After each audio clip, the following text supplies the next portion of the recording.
दोनों पैरों को घुटने से मोड़िए। దండాసన స్థితి నుంచి రెండు మోకాలు బెండ్ చేయండి।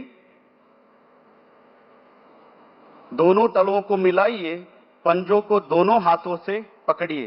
పాదాలు కలిపి పెట్టండి, చేయితో పట్టుకోండి।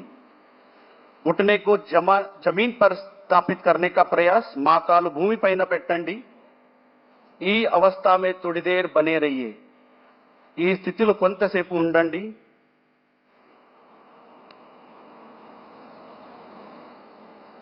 यह अभ्यास पेल्विक फ्लोर मसल्स में ताकत देता है। धीरे से दोनों हाथों को छोड़िए और पैरों को आगे फैलाइए। నెమ్మదిగా చేతులు వదలండి, కాళ్ళు నేరంగా పెట్టండి। अब हम वज्रासन का अभ्यास करेंगे।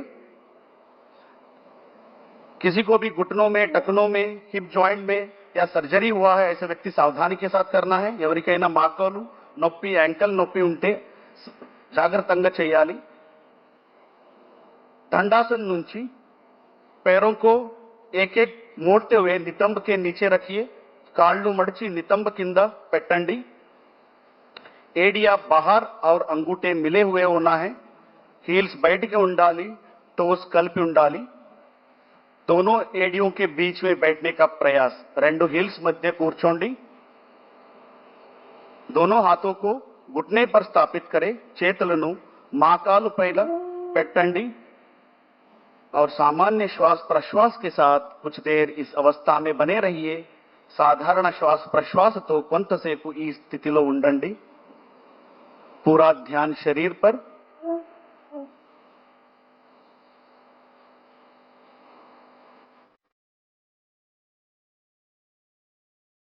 अब हम यहीं से अर्ध उष्ट्रासन का अभ्यास करेंगे।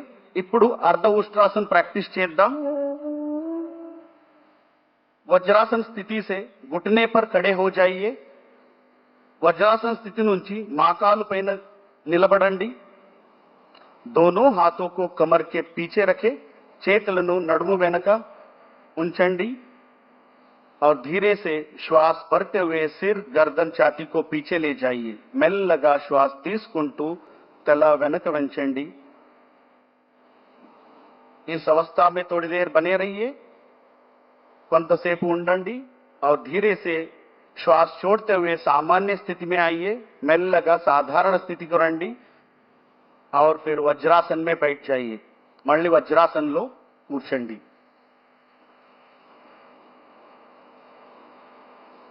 अब हम శశకాసన్ का अभ्यास करेंगे।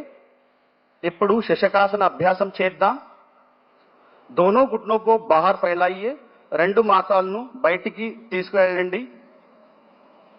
हथेलियों को आगे जमीन पर रखें, అరచేతులు ముందుకు నేలపై ఉంచండి। श्वास छोड़ते हुए शरीर को आगे की ओर झुकाइए। श्वास వదులుతూ శరీరాన్ని ముందుకు స్ట్రెచ్ చేయండి। छाती जमीन से लगे हुए, छातीని నేలపై ఉంచండి। इस अवस्था में थोड़ी देर बने रहिए। కొంతసేపు ఈ స్థితిలో ఉండండి। शरीर में उत्पन्न होने वाले खिंचाव को महसूस करने का प्रयास और धीरे से श्वास लेते हुए ऊपर आइए। మెల్లగా శ్వాస తీసుకుంటూ శరీరాన్ని తిరిగి పైకి తీసుకురండి और हाथों को घुटने पर स्थापित करें మరియు చేతులను మోకాలు పైన పెట్టండి। अब हम उत्तान मंडूकासन का अभ्यास करेंगे। ఇప్పుడు उत्तान मंडूकासन अभ्यासం చేద్దాం। धीरे से श्वास भरते हुए दोनों हाथों को बगल से सिर के ऊपर लेके जाइए। మెల్లగా శ్వాస తీసుకుంటూ రెండు చేతులను తలపై తీసుకెళ్ళండి। दाएं हाथ बाएं कंधे पर और बाएं हाथ दाएं कंधे पर स्थापित करें। కుడి వైపు ఎడమ భుజ పైన, ఎడమపై కుడి భుజ పైన పెట్టండి और सामान्य श्वास प्रश्वास के साथ कुछ देर बने रहिए। साधारण श्वासతో కొంతసేపు ఈ స్థితిలో ఉండండి और शरीर में उत्पन्न होने वाले खिंचाव को महसूस करने का प्रयास। यह अभ्यास खांसी, जुकाम, सर्दी को नियंत्रित करता है, లంగ్ కెపాసిటీ को बढ़ाता है, దగ్గు, జలుబు, అస్తమా లాంటి వ్యాధిని నియంత్రణ చేస్తుంది।